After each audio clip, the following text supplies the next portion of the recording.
Cuando Alejandro López de Romaña compra la hacienda del Socavón, pues como les digo, la convierte en una bodega piloto. Y uno de los cambios que hizo, pues era cambiar el piso original que se tenía en ese entonces aquí. El piso original que se tenía en ese entonces aquí era piso de sillar. Y al momento de hacer la pisa, el sillar, como al ser hidroscópico, pues tenía pérdidas de líquido. Como la convierte en una bodega piloto, pues no podía haber pérdidas de líquido. Entonces él hace sacar el piso de sillar que se tenía en ese entonces y la cambia por las baldosas que tenemos hoy en día. Si bien es cierto, las baldosas que tenemos hoy en día no están lindas ni pulidas para la foto, es por dos razones. Si esto estuviera pulido, es como estuviera como vidriado, ¿okay? Al momento de hacer la pisa, la gente se caería, se resbala.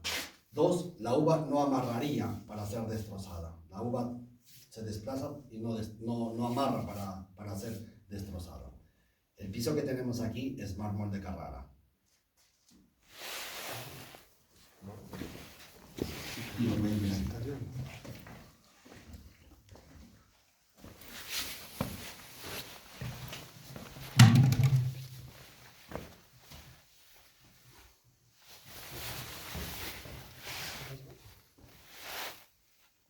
Italiano, ¿no? Italiano. El atrio de la catedral es mármol de Carrara. La Piedad de Miguel Ángelo está tallada en mármol de Carrara. Ahí. ¿Sí? No parece, ¿no?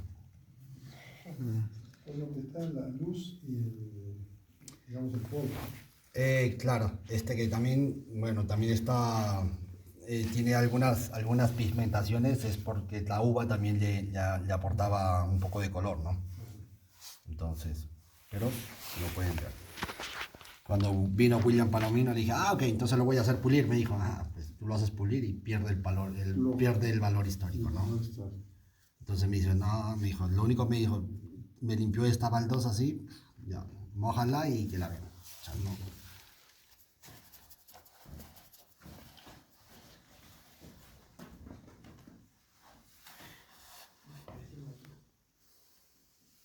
¿Alguna pregunta, jóvenes? Después de los terremotos, ¿cuántas modificaciones? Modificaciones, no. Lo que sí ha sido, pues, las restauraciones, ¿no? O sea, hasta desde el último terremoto, pues, la bodega del Socavón no ha habido, o sea, no se cayó la bodega. Lo que pasa es que a veces se agrietan, entonces hay que restaurar eso, ¿no? Pero cuando yo me hice cargo de la bodega, pues la bodega estaba bien deteriorada y las paredes bien agrietadas. Si bien es cierto, lo pueden ver aquí, estos cuadros que son hechos por acuarelistas arequipeños antes de la restauración, donde pueden ver los techos que tienen muchas entradas de luz y las paredes bien agrietadas, ¿no?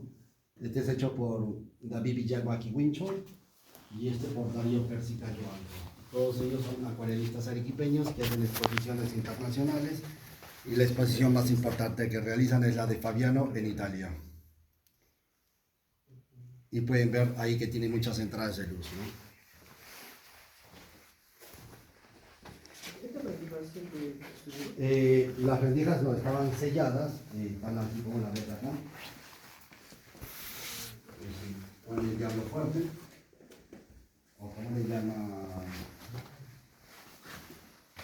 ¿Cómo le llama que se llama esto?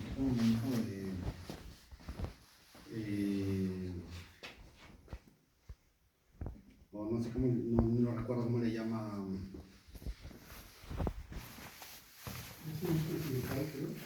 Claro, es la cal con un poco de arena y yeso, creo que también le ponen.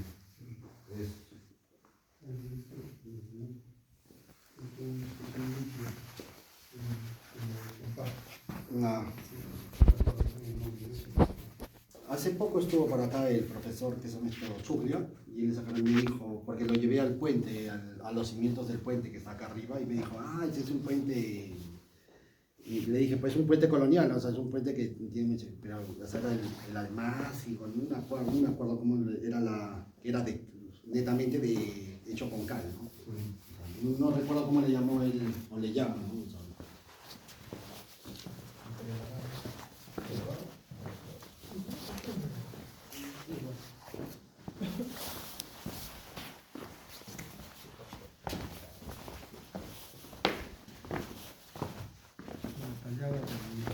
filtros, Las chorreras. las chorreras sin sillar, ¿no?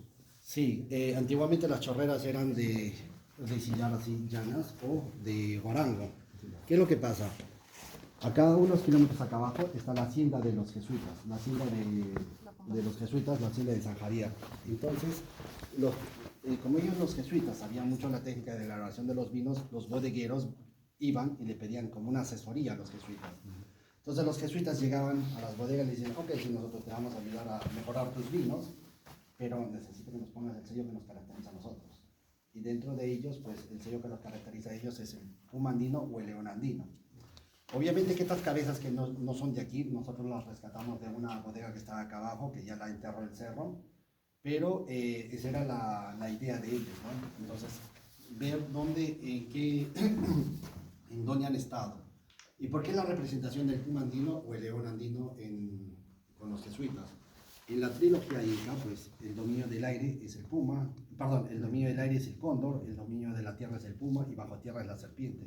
Y como ellos querían tener el dominio de la tierra, es por eso que tienen la representación del puma andino. ¿Alguna pregunta, jóvenes? No. Seguimos tomando café.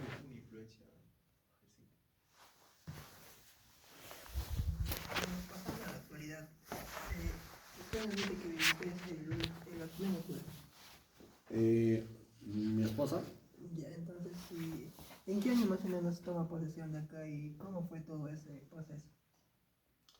El abuelo de mi esposa la compra en el 80 y bueno, esta bodega venía de Agapito Valencia y antes de Agapito Valencia fue Carlos Chirino Soto y antes de Carlos Chirino Soto fue Alejandro López de Romaña. Alejandro López de Romaña la vende a Carlos Chirino Soto, pues los familiares del congresista. ¿Okay? Carlos Chirino Soto Pacheco fue el bisnieto de su secretario de caballería de Felipe Santiago Salaverry. Y él fue la persona que hizo el discurso por los 100 años del fusilamiento de Felipe Santiago Salaverry. Cuando Felipe Santiago Salaverry desembarca en Mollendo, Felipe Santiago Salaverry se viene acá a alojar al Socavón. Estuvo por aquí. ¿Sí? Y eso está en los documentos que han leído. No sé si llegaron a esa parte. ¿Álvaro? ¿Del profesor Álvaro? ¿O de la profesora Andrea Ocampo? Andrea. No, esa parte no. ¿No han llegado a esa parte? No. Bueno, la historia del socavón es muy interesante. Es muy bonita la historia del socavón. No sé si me podría hablar algo sobre los techos. Las estructuras. Ok, les digo. La arquitectura de la bodega del socavón es una combinación de técnicas. El ancho de las paredes, el alto de las paredes, el apilamiento de los sillares es técnica de los griegos. Las medias bóvedas de las puertas que tenemos ahí es técnica de los árabes. Y los pilares que tenemos acá en el centro es técnica de los romanos. ¿Por qué trajeron la técnica de los romanos aquí al socavón? 1582 hubo un terremoto muy fuerte, remeció mucho la tierra, trajo abajo muchas bodegas y rompieron muchas tinajas de la época de 1500. 1600 la erupción del Huayna Putina, fue tan fuerte la erupción del Huayna Putina que dice que el estallido se escuchó hasta Lima. Trajo abajo muchas bodegas y rompieron muchas tinajas de la época. ¿Cuál fue la técnica que utilizaron aquí para levantar estos pilares? Dos cuartas por una. Si acá tenemos una cuarta, de este sillar tenemos de este lado 2 cuartas. De este lado, este sillar tenemos 2 cuartas, de este lado tenemos 1 cuarta. Ese fue el entramado que le dieron a los sillares para que puedan ser sólidos y no se puedan desgranar. Ese sí está hecho con llano torpe, ¿no? ¿Es que está reforzado con el hormigón? No, solo o sea, bueno, este solo se ha restaurado por afuera, las grietas, ¿no? Porque ya estaba un poco agrietado, pero solo se ha restaurado por afuera. No se ha hecho ninguna modificación a ninguno de los pilares aquí. La misma técnica que ustedes miran aquí la pueden ver en el Coliseo Romano. Pues tienen un pedacito del Coliseo Romano por aquí. El techo es técnica local, es técnica de los incas. Sí, bueno. Pero es técnica, o sea, la técnica, o sea, es quincha sí, pero el doble agua es técnica de los incas. Ahora, ¿por qué le ponen la quincha? Por aislar el calor. Si tú te das cuenta, sales afuera y entras, vas a notar la diferencia que tienes por lo menos de 10 grados de diferencia de afuera a acá adentro. Entonces, ¿y por qué hacían eso? Para poder mantener y tener que ese mesto estable sus mostos. Cuando se hace la fermentación, si tú tienes la fermentación, como les decía, hay una producción de calor. Y si tú le aportas calor del ambiente, pues esos mostos se arrebatan y se comienzan a salir. Entonces, ellos tenían que tener esto y aquí, pues un poquito frío para mantener y bajarle las temperaturas a los mostos. Si te das cuenta, a lo largo de toda la ruta del pisco, y si vas a conocer desde Carabalí hasta, vas a conocer Carabalí, Majes, Vítor y que se llama esto, Moquegua, todos esos sitios, las tinajas son enterradas. El único sitio donde las tinajas son aéreas es en el Valle de Vítor. ¿Y por qué? Por la técnica de fermentaciones que ellos tenían. Si tú te paras aquí, puedes sentir el chiflón del aire. ¿Ok? Si te das cuenta, la mayoría de las bodegas en el Valle de Vítor son en sitios encañonados donde choca el viento. Chocaba el viento, repartía ambas alas de la bodega y de esa manera bajaba la temperatura a sus mostos. Para evitar la fermentación. Para bajar, o sea, ¿por qué? ¿Qué es lo que pasa? Cada día de la fermentación, o sea, se produce hay un proceso en la fermentación. Si bien es cierto, en Ica ustedes pueden agarrar y decir, ¿cuántos días dura tu fermentación? 8 días, 10 días. Pero esas fermentaciones son demasiado rápidas. Entonces, los procesos que deberían de realizarse durante la fermentación, hay muchos que no se realizan. O sea, no se producen. Influye en la calidad del vino. Y influye en la calidad del vino. Entonces, cuando más pausada sea la fermentación, pues los procesos se realizan mucho mejor. Entonces, eso es lo que ellos, hay mucha gente de repente no lo entiende, ¿no? Entonces, no, pues pucha, pero tengo que correr porque el tiempo me gana. Sí, pero no vas a tener un buen producto, ¿no? Entonces, mantienes ese tiempo de fermentación y los vinos te salen buenos. Es por eso que ellos tenían los vinos buenos y muy buenos. ¿Sí? ¿Alguna pregunta, jóvenes? Sí, actualmente este está ya reconocido, ¿verdad? ¿O todavía no se ha declarado? La verdad que no. La vez pasada, bueno, hace un par de meses vino la UNESCO y quieren declararla como Patrimonio Mundial de la UNESCO, pero me exige que tenga que poner en funcionamiento unas 3 o 4 tinajas. Si bien es cierto, ya no hago mi trabajo acá, ya no lo... El detalle fue de que fue iniciativa mía que quererlas parar las tinajas por el tema de que, bueno, son piezas que son únicas, o sea, una no es igual a la otra, si bien es cierto, el año, el mismo tinajero las hizo todo, pero esta pieza de aquí no se parece a la otra, ni mucho menos, cada una es única. Entonces, si se me rompe una de estas piezas, pues un poco triste, ¿no? O sea, lo maneja usted como un museo, entre comillas. Como parte ya de la historia del pisco. Claro. Entonces ya lo tiro, pero como les digo, vino la UNESCO y nos dice, pues sí, me dice, pero necesitamos para que sea un patrimonio vivo de la producción del pisco.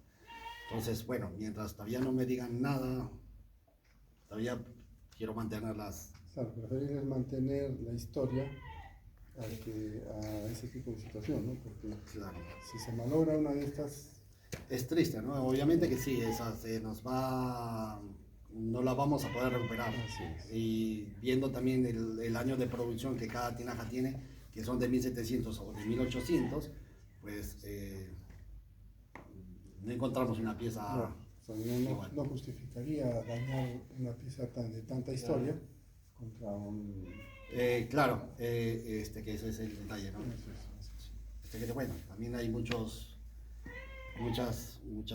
cosas por detrás, ¿no? Que por eso también. Una pregunta, ¿en qué año aproximadamente deja de producir? De producir? Bueno, yo estoy acá hace 15 años, yo todavía la he trabajado, todavía sí la he seguido trabajándola, hasta hace unos 7, 8 años. Entonces hasta hace 7, 8 años agarré y dije, no, que esto paremos. Por 2013, Eh, 2015. Sí, más o menos. O sea, en la magnitud que se producía en aquel entonces, ¿en qué año aproximadamente se deja de... y por qué? Ok.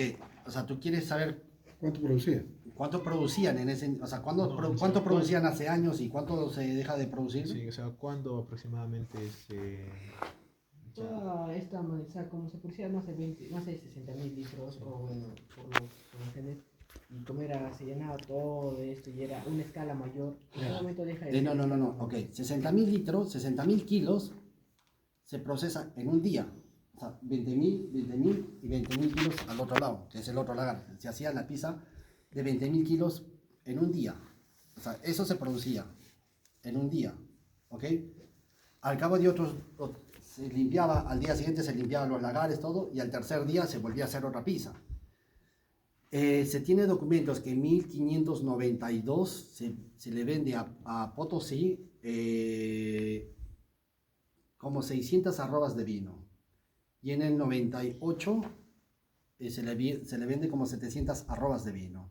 O sea, 700 arrobas de vino, multiplícalos por 46 litros, que es una arroba, pues mírate la cantidad de vino que solo se llevaba a Potosí. O sea, solo se iba fuera del mercado local o fuera del mercado que se vendía por aquí, ¿no? O sea, imagínate la magnitud de la producción de la bodega. No solo de esta bodega, ¿no? Sino de las otras más. Si tú te parabas acá en el borde de la acequia, pues si mirabas hacia el río abajo, podías ver que todos esos campos que tú miras ahí eran todos de vino. O sea, no había otros sembríos, solo se dedicaban a la producción de la uva. Entonces, era gran cantidad de uva que se producía. Ahora, ¿cuánto más se produciría? Pues eso está en los documentos que me parece que tiene Andrea ahí. No recuerdo cuánto era la capacidad que se llegaba, o sea, pero eran pues cantidades bastante grandes, ¿no? O sea, obviamente que de año a año también varía, ¿no? De acuerdo a la producción de la Sí. fruta. Hay un libro que es Borbones y Aguardientes de Kay. ¿Lo han leído? Lo tenemos, pues. Sí, pero creo que no se puede, ese pago el libro, ¿sí? Sí, de 15 Sí. páginas. No, no, no. No, era otro. Que Davis. Ahí lo tengo para que si quieren lo pueden ver un ratito. Aguardientes y Borbones. Y es muy bueno ese libro. Y les cuenta mucho la historia de lo que es, lo que puede hacer. Y bueno, el libro que habla de Carlos Cruz, pues bueno, es algo que habla sobre las producciones que tenían las bodegas acá, ¿no? Que también es bueno. ¿Sí? ¿Alguna pregunta, jóvenes? En la actualidad se sabe que eso está en la ruta, en parte de la ruta del Pisco, ¿verdad? En lo que es todo lo que es la actividad turística, porque el gobierno regional se ha preocupado por hacer la ruta del Pisco, pero en controversias se recibe una afluencia de los turistas. Mira, cuando lanzó Yamila esto de la ruta del Pisco, sí, había afluencia de turismo porque Yamila le metía un poquito de había un poco de publicidad, o sea, ¿no? Sí, o sea, el interés de ella pues era que esto camine. Cuando cambiaron de gobierno, pues se quedó estancado, ¿no? Y ahora la afluencia que nosotros tenemos es porque las agencias que saben que nosotros trabajamos o que nosotros saben lo que tenemos por aquí, pues son las que son pocas, que son las que nos traen los turistas, ¿no? No hay la afluencia de turismo que debía de tener, ¿no? O sea, no hay. O sea, si bien es cierto, tú agarras y dices, ok, la ruta del Sillar, pues todos los días tienen como 10 buses por ahí. No, acá yo creo que si un fin de semana tengo 5 personas, pues es lo que es lo que tengo en un fin de semana. Como puedo tener 5 o puedo tener 10, pero no es fluido esto, ¿no? O sea, no es ¿Sabes? constantemente. Es el descuido que ha hecho en Perú, ¿no? Sí, El pero- Ministerio de Turismo. claro, Que pero ya- que no le dan, no le da la pues, importancia al fuerza, caso, no le dan. Entonces, todo esto se perdió con el gobierno de Yica, porque Yica pues agarró y tampoco no, o sea, estábamos así en auge, estaban conociéndolo, pero entró el cambio de gobierno y Ese sería como un gran problema para... sí, mantener- y es parte, y es más también la señalización, ¿no? Porque cuando estuvieron ellos, pues se supone que el presupuesto de la señalización, pues se quedó para que puedan hacer el gobierno regional. Si tú te vas a Moquegua, tú agarras, estás en la Panamericana y dices, ah, ok, la bodega tal, hay millones de señalizaciones. Tú agarras, yo creo que me los he cruzado cuando estábamos bajando en el cerro, y mi esposa me dice, se pasaron. Entonces, ¿por qué no tenemos una señalización? ¿Ok? Entonces se pasaron y no sé desde cuándo... Que de acá nomás, ¿no? Un par de kilómetros. Un par. Pero no deberían de pasarse... Claro, si hay una señalización se debería Claro. llegar al lugar. Entonces, o es más, tampoco no hubiesen llegado al pueblo y decir, pucha, y que les den información, ¿no? Claro. O sea, no, si ya tiene la señalización, pues podías llegar solo. O sea, ¿no? Ese es el detalle. Ese es el gran problema que tenemos, ¿no? Entonces ellos dicen, sí, que mañana, que me hablen. Entonces, pero... Sí, porque incluso quisieron ir al consejo porque el consejo debería tener siquiera un folleto, ¿no? Pero hoy está cerrado. La municipalidad no tiene ningún interés por hacer... Mira, la verdad es que yo agarro desde el gobierno anterior del municipio, si el socavón puede hablar todo esto que les acabo de contar, y no es de que mi abuelita me lo contó, el vecino me dijo algo y les estoy transmitiendo esto. No. Bueno, antes sí podía hacer eso. Pero ahora, que antes sí agarraba y venía la gente y lo que leía en los libros, la que leía, entonces les transmitía a la gente, ¿no? Entonces hasta que mi esposa agarra y me dice, no sé qué chambuy y caico les metes ahí adentro, que la gente sale. Entonces ahí es donde comenzamos a trabajar con Enrique Ramírez y Andrea Ocampo para saber la historia de esta bodega. Y ellos pues nos buscan todos los documentos y nos dicen, ¿no? lo que les acabo de contar. Eso lo mismo le venía transmitiendo al alcalde anterior, era un amigo mío, entonces le decía, oye, pero busca la historia, o sea, preocúpate, o sea, no restaures esto, pero o sea, busquemos la historia, o sea, ¿qué puede hablar todo este Valle de Vítor, no? O sea, que sí, que mañana, que más tarde, que por aquí, por allá, pero mira, lánzalo turísticamente, o sea, tienes todo para lanzarlo, o sea, ¿qué tiene Lunahuaná que no tiene el Valle de Vítor? Lunahuaná, o sea, de Lima, se lanzan 3 horas hasta Lunahuaná todos los fines de semana para la gente irse a solear un rato a Lunahuaná. Tienen un río caudaloso, nosotros tenemos un río, pero no es caudaloso, ¿no? Pero tenemos el río. Tienen que saber esto, hacen parapente, pucha, que llévalos ahí a La Joya, lánzalos a Palau de Vítor y hacen parapente. O sea, es fácil. Hacen bicicleta, tenemos acá caminos por el río, senderos, todo esto que la gente busca eso, buscar y caminar o pedalear o salir caminando, ir al río. Si tú te das cuenta, acá en las chacras, o acá en el río, tenemos más de 5 especies de patos diferentes. Tenemos garzas, tenemos chocas, tenemos un montón de fauna por ahí, que la gente puede ir a verla, ¿no? O sea, que no es pues, que un pato que lo vas a ver ¿qué se llama esto? En Arequipa, ¿no? En la ciudad, ¿no? Son diferentes. La gente quiere hacer, ¿qué se llama esto? Todos los fines de semana yo veo que la gente en la pandemia iba hasta Polobaya a hacer llevaban sus bicicletas y hacían el downhill.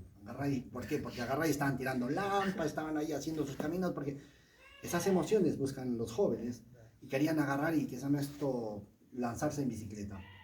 Tienes un cerro que se está deslizando ahí, le digo, agarra, busca ahí ¿qué se llama esto? Alguien que agarre, pum, comienza a hacer algo y lánzalos de allí abajo, pues vas a ver que esa gente va a terminar en el río, va a regresar a hacer ese. O sea, hay maneras, le digo, hay que hacerlo. O sea, ¿qué no tiene el Valle de Vítor? O sea, tenemos un día, ¿qué se llama esto? Un clima soleado todo el año. Lunahuaná lo tienen. ¿Por qué no lanzar, qué se llama esto, el valle turísticamente igual? Que mira, cuando vino Gregorio Palma, él agarra y, bueno, venían las autoridades, me decían, Denis, por favor, ábreme la bodega, que mira, que quiero... Entonces agarra, yo les puse esto a Gregorio Palma, que era el gerente del gobierno regional, y me dice, pero si tienes ahí las ideas, tienes todo esto, o sea, lánzalo turísticamente. Peste que nos falta presupuesto. pero si yo te puedo firmar el presupuesto, le dice, o sea, yo te hago, preséntame el proyecto y yo te firmo el presupuesto y hazlo. O sea, si tienes todo acá, o sea, la gente se está lanzando a hacer 2 horas ¿qué se llama esto? A Majes, porque también buscan este tipo de emociones. Pero si Víctor está a 1 hora, o sea, No sé, pero bueno, no sé, la intención nuestro alcalde de ahora dice que es lanzarlo turísticamente, pero vamos a ver hasta dónde lanza. Ojalá. Vamos a ver hasta dónde va. Sí, y una última pregunta. No sé, estas losas acá, yo me pregunto, o sea, si solo esa parte era con esas losas o era todo. No. Las bodegas todos son de tierra. O sea, todas las bodegas eran netamente tierra. No eran. Estas losas acá las puse yo, o bueno, las hice poner yo, porque cuando yo todavía la trabajaba, pues caía el vino y recibíamos el jugo de la uva por acá. Entonces, obviamente que tú te acercabas y siempre pues había un poco de tierra que caía. Entonces, para evitar eso, pues hicimos esto, ¿no? Pero, bueno, ahora lo utilizamos, bueno, hacemos la limpieza, cae el agua y lo bombeamos para afuera. Pero no, ya no lo utilizamos.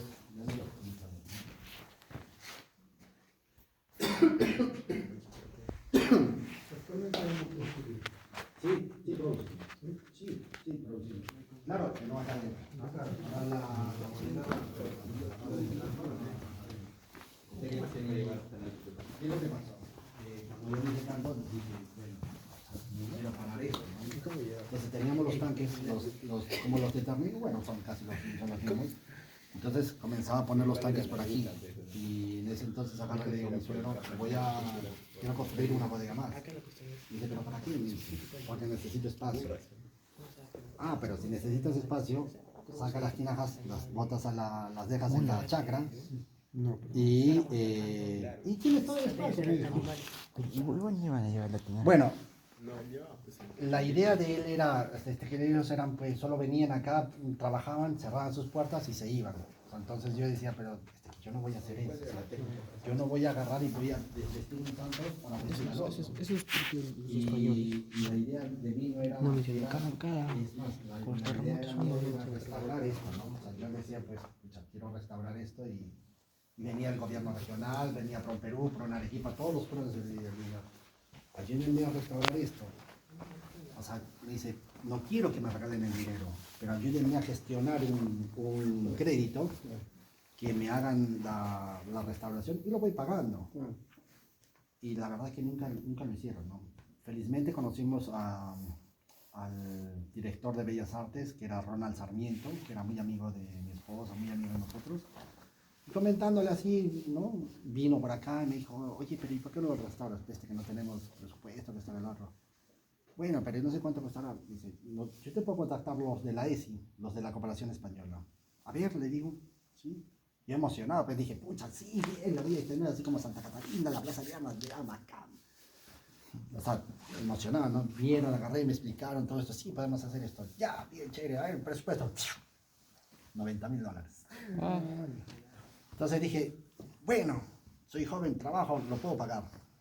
Entonces dije, voy a restaurar la bodega, mire, este es mi presupuesto y voy a sacar un crédito. Que esto, no. Mi suegro agarra y me dice, pues no, o sea, estaba acá en el 5.º piso yo, y mi suegro me dice, tú estás loco, me dice, tú no vas a invertir eso en la bodega, me dice, ¿tú vives del turismo? No, pero la quiero tener bonita. O sea, vas a invertir $90,000, me dice, por tener algo bonito, me dice, tú no vives del turismo, tú vives del pisco. O sea, no vas a hacer esa locura, me dice. Lo que tienes, si vas a invertir esos $90,000, compra uva, contratas un equipo de ventas y lánzalos a vender. Porque tú vives del pisco, tú no vives del turismo. Si eso se va a caer, me dice, pero o sea, no vives de eso. Pero hay dos situaciones. Entonces ahí, una caída del 5.º piso hasta el sótano, ¿no? Entonces agarré como el chavo del 8, pues agarré y dije, pucha. Pero gracias a Dios, pues detrás de toda esta idea, pues estaba mi esposa y me dijo, me dice, no te preocupes, me dice, lo vamos a lograr, vamos a hacerlo. O sea, o sea, como que el pilar que es detrás de uno, ¿no? O sea, que ya desmoronado de caída, pues, entonces ella agarra y te dice, no, oye, ¿sabes qué? No te moralices, vamos a hacerlo, me dice. Y vamos a invertir ese dinero, me dice, pero lo vamos a hacer. O sea, mi papá tampoco nos va a enterar, vamos a hacerlo. Y cuando mi papá no viene por aquí, lo va a ver y dice, ah, ok, esta era la idea que tenías, ¿no? Entonces, bueno, entonces lo hicimos con los pasos ahí. Poco a poco fuimos haciendo la restauración. Entonces, y cuando ya vino mi suegro, dice, no, pues otra cosa, pero mirarlo ya arreglado y todo eso. se le escapa. Sí. Ok, por aquí, por favor. Ahora mismo pago la tierra. Ok, jóvenes. Tengo una pregunta. Respecto al transporte de, o sea, los vinos y al Alto Perú, ¿cómo era? Al lomo de bestia. ¿Qué tipo? ¿Eran bestias? Supongo que bestias. Eran mulas o eran llamas, pero eran los recipientes eran así como esas botijas, así esa forma, pero más chiquitas. Sí, así. Pero eran mucho más chiquitas, eran de 11 litros. Eran botijas así, de 11 litros. Eran de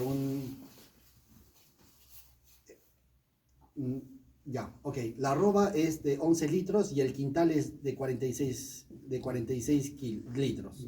Sí, me estaba confundiendo. Antes yo les dije que la arroba era de 46. No. La arroba es 11 litros y el quintal es 46. ¿Ok? Antiguamente no había bisagras. ¿Cómo articular las puertas? ¿Cómo articulaban sus puertas si no había bisagras? ¿Qué es lo que hacían en ese entonces ellos? La puerta,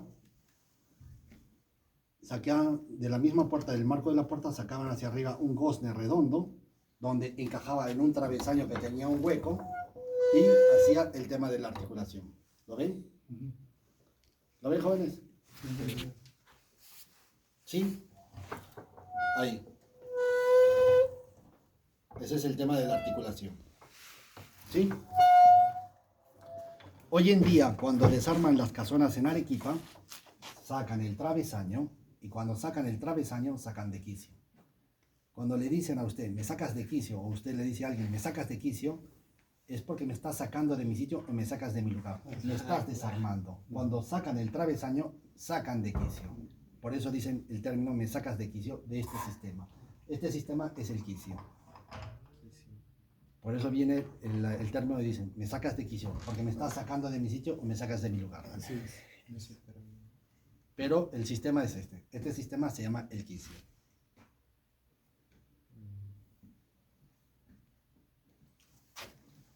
Respecto a eso del transporte, ¿cuál era la ruta que seguían para llegar al Se supone que acá, del Valle de Vítor, tenían que llegar hasta Arequipa y de Arequipa salían hasta el Alto Perú. Ahora, este era acá arriba era un punto estratégico porque de acá, o sea, pasando el puente, salían hacia el centro del Perú. De este puente cruzaban, pasaban la Pampa de Millo y llegaban hasta Camaná. De este puente salían de ahí, bajaban río abajo y llegaban al puerto de San José.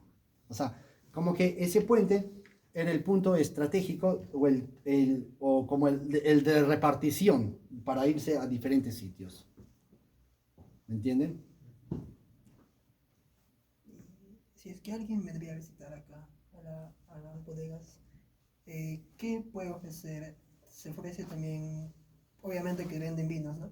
Pero también se le ofrece a las personas algunas comidas o alguna otra cosa. Ah, claro. Sí, si es que la gente viene, pues me dice, ¿podemos hacer el almuerzo? Sí, nosotros les preparamos el almuerzo. Sí, les preparamos. Recibimos grupos de 50, 60. No, pero previamente programado. Ah, claro. Hay que previa coordinación porque me dicen, ¿quiero el almuerzo? Pues, pucha, ahorita yo no tengo nada acá, ¿no? Todas las cosas hay que traerlas desde Arequipa, ¿no? Porque voy ahorita a La Joya, puedo encontrar algunas cosas, pero más nada, ¿no? Entonces, pero sí, el almuerzo es previa coordinación. Siempre estaban. Estas bodegas siempre estaban así. Estas tinajas estaban siempre en este orden, ¿no? Sí, ese es el orden de las tinajas, solo que las tinajas eran enterradas a esta altura, ¿no? Ah, enterrado. Hasta esta altura. ¿Y cómo se sacaba el vino? O sea, sí está enterrado, porque acá veo un hueco, bueno, supongo que por ahí no, pero dice, bueno, está enterrado, y es como se extraía el vino de este Ok. ¿Tú tenías acá estaban enterradas, si ustedes miran las huellas de las tinajas, pues estaban enterradas hasta esta altura. Y había como unas gradas para poder subir acá arriba y poder vaciar. De esa manera acuñaban las tinajas para que no se muevan o poderlas manipular. Sí. Para sacar el vino, tenías acá la tinaja. Tienes la tinaja y acá abajo tienes el tintero. ¿Ya? O este perol que hoy en día le llaman perol, pero en ese entonces se llamaba el tintero. Podía ser de cobre o de arcilla. ¿Ya? Tienes acá el huequito que se tapaba con un palo que se llama el bitoque. ¿Ok? Sí. Para poder hacer o sacar los vinos, para hacer los trasiegos, cuando se hacen los trasiegos, se saca el palito, sacas y se llena el tintero. ¿Ok? Una vez que se llena el tintero, se tapa y ese vino que ya está clarificado se pasa a otra tinaja. No lo sacaban por arriba, ¿por qué? Porque cuando termina la fermentación, las levaduras comienzan a morir y comienzan a caer. Es como que el concho de la chicha se va hacia abajo, ¿verdad? ¿Sí? Sí. ¿Lo han visto, verdad? Ok. Pero hay parte de ese concho que se pega también a la pared. Entonces, si yo lo muevo por arriba, pues lo voy a enconchar. Y si el vino está a esta altura, como después tengo que ponerme hasta de cabeza o me tienen que agarrar de los pies para poder sacar. Entonces, era un poco incómodo. Entonces, ¿qué es lo que tenían que hacer en ese entonces ellos? Sacaban el bitoque y de esa manera sacaban el vino hasta esta altura. Una vez que está a esta altura el vino, pues hay una persona que tenía que entrar a hacer la limpieza. Eso de los trasiegos era el tema de poder sacar o clarificar los vinos. Los trasiegos se hacen tres o cuatro trasiegos al año, cada 3 meses a cada 4 meses. Entonces, el vino que están tomando o lo van a tomar hoy día, pues no es el vino que se ha producido el mes pasado, ¿ok? Ese vino es el vino que se ha producido el año pasado. Lo mismo que el pisco. El pisco, pues, que se van a tomar o que toman el fin de semana, no es el pisco que se ha producido en marzo o en abril. Es el pisco que se ha producido el año pasado. Recién se embotellan. ¿Por qué es el vino o el pisco del año pasado? Porque los vinos tienen que tener un tiempo de maduración. Tienen que tener un tiempo de evolución para que esos vinos se manifiesten en su totalidad cuando ustedes los prueben. Si yo lo pruebo, el vino que lo producí el mes pasado, pues ese vino todavía está verde, no ha madurado. Entonces no se pronuncia, no lo puedo saborear en su totalidad. ¿Me entienden? ¿Alguna pregunta más, jóvenes?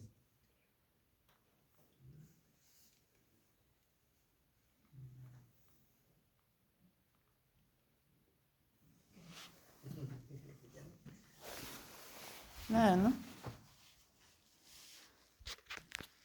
Respecto a la técnica para hacer el vino, ¿esa técnica siempre ha prevalecido? Las técnicas van cambiando porque ya encuentras nuevas técnicas o ya obvias algunos pasos. Por ejemplo, ya tienes otros recipientes, otro tipo de cosas para poder producir el vino. En cambio, lo que es el pisco, pues la técnica es la misma. Y ahí a cómo lo direcciones es diferente, ¿no? Por ejemplo, podemos hacer las fermentaciones en tinajas, o podemos hacer las fermentaciones en tanque, o lo podemos hacer las fermentaciones en tanques de inox, indistintamente. Pero la técnica es la misma, ¿no? O sea, tiene que fermentarse. De ahí agarras y tú lo vas a trasladar al alambique para hacer la destilación. Lo puedes trasladar con bomba, lo puedes trasladar porque bueno, el tanque está alto y le pongo una manguera y por gravedad lo puedo bajar, o lo puedo poner, que me estoy jalando entonces eso va a variar de acuerdo al bodeguero o al enólogo, ¿no? Y de ahí los alambiques. En los alambiques, pues puedes agarrar y es de acuerdo a cada bodeguero, cuánto de cabeza va a cortar, a qué temperaturas los vas a llevar, qué tanto de fuego les vas a poner. O sea, la técnica es la misma, pero y ahí cómo vas a proceder en cada situación, pues es diferente, ¿no? O sea, es de acuerdo a cada criterio también de cada bodeguero, ¿no? ¿Cómo lo quieres llevar?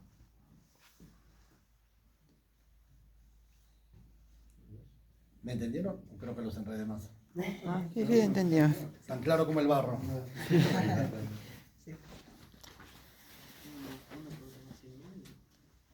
¿Algo más? Tú tenías algunas preguntas, creo. No, y lo único, lo del socavón quería decir lo que le quería preguntar antes.